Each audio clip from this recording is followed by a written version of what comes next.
Actually ഞാൻ എൻ്റെ childhood ഡേയ്സിൽ തന്നെ എനിക്ക് ഇത് ഇഷ്ടമുള്ള ഒരു ഫീൽഡായിരുന്നു.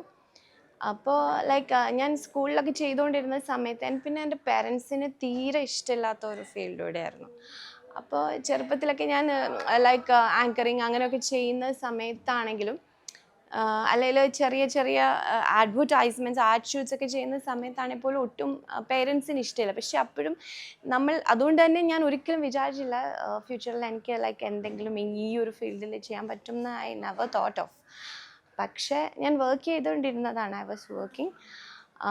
സോ പിന്നീട് ഇങ്ങനെ ഒരു ഫീൽഡിലേക്ക് വരുമെന്ന് ഐ നെവർ എക്സ്പെക്റ്റഡ് ഓൾസോ. പക്ഷേ ഇവരെയൊക്കെ നമ്മൾ സ്ക്രീനിൽ കാണുമ്പോൾ നമ്മൾ ഭയങ്കര സ്നേഹത്തോടെ ഭയങ്കര കൗതുകത്തോടെയും കണ്ട പല ആർട്ടിസ്റ്റുകളുടെ കൂടെയും അഭിനയിക്കാൻ പറ്റുക. അങ്ങനെ ഒരാളാണ് ശ്രീലക്ഷ്മി ചേച്ചി. ചേച്ചിയിൽ എനിക്കുള്ള എക്സ്പീരിയൻസ് എന്താണെന്ന് വെച്ച് കഴിഞ്ഞാൽ നമ്മൾ സീരിയൽ കുറച്ചുകൂടെ നമ്മൾ ബഡ്ജറ്റ് ഓറിയൻറ്റഡ് ആയിട്ട് ടെക്നിക്കലി കുറച്ചുകൂടെ ഇമ്പോർട്ടൻസ് കൊടുത്താണ് കൂടുതൽ സീരിയൽസ് ചെയ്യുന്നത്. അതിപ്പോൾ അറിയാവുന്നവർക്ക് റിലേറ്റ് ചെയ്യാൻ പറ്റും. നമ്മൾ കുറച്ച് ഫാസ്റ്റായിട്ടായിരിക്കും ഷൂട്ട് ചെയ്യുന്നത്. അതായത് മിക്ക സീൻസും ഒറ്റ ഫസ്റ്റ് ടേക്ക് 1 ടേക്കിലായിരിക്കും എടുക്കാറുള്ളത്. അപ്പോൾ അങ്ങനെയുള്ളിടത്തൊന്നും നമുക്ക് കുറച്ച് ഇംപ്രൂവൈസ് ചെയ്യാനുള്ള ഒരു പ്ലാറ്റ്ഫോം കിട്ടിയ സീരിയലാണ് ടീച്ചർ അമ്മ.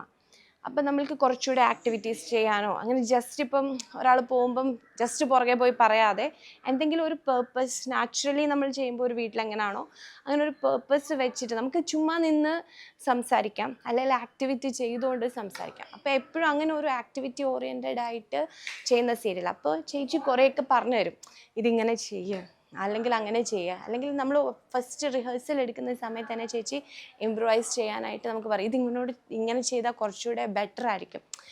സോ അങ്ങനെ കുറേ എക്സ്പീരിയൻസ് ചേച്ചിയുടെ അടുത്ത് നിന്ന് എനിക്ക് കിട്ടിയിട്ടുണ്ട്. താങ്ക് യു സോ മച്ച് ചേച്ചി.